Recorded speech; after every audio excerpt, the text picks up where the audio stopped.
कसे आहात? आज आपण करणार आहोत कटाची आमटी. आम्ही ह्याला सार म्हणतो.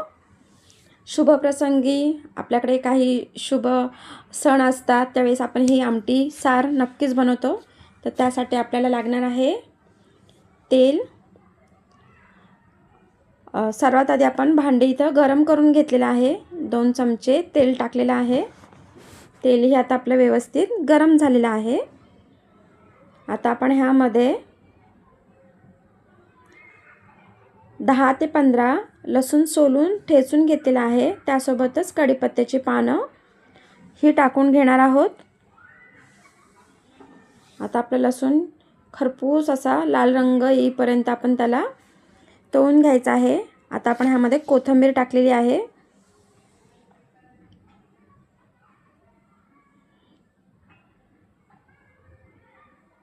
आता ह्यामध्ये आपलं ओलं वाटण टाकलेलं आहे. तेच जे नेहमीचं कांदा, खोबरं, आलं, लसूण, कोथिंबीर, थोडा अख्खा गरम मसाला तेलावर व्यवस्थित भाजून घ्यायचा आहे आणि लागेल तसं गरजेनुसार पाणी टाकून तो बारीक मिक्सरमध्ये किंवा पाट्यावर वाटून घ्यायचा आहे. आता आपण ह्यामध्ये हळद टाकलेली आहे. घरचं लाल तिखट आहे.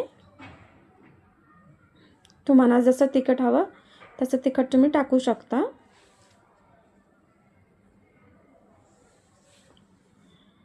आता ह्यासोबतच आपण गरम मसालाही टाकून घेतलेला आहे. गरम मसाला पावडर. आणि आता हे सगळं व्यवस्थित आपण मिक्स करून घेऊया.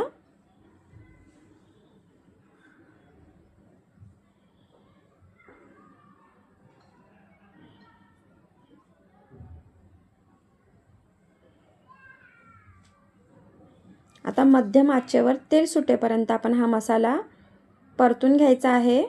तुम्ही बघू शकता ह्याला बाजूनी तेल सुटलेलं आहे.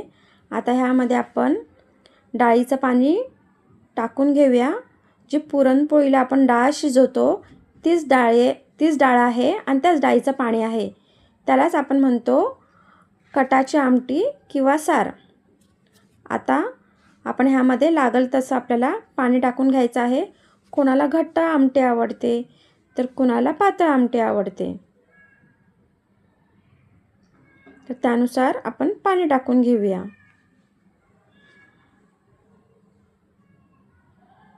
पुन्हा एकदा व्यवस्थित सगळं चमच्याने व्यवस्थित मिक्स करून घेऊया.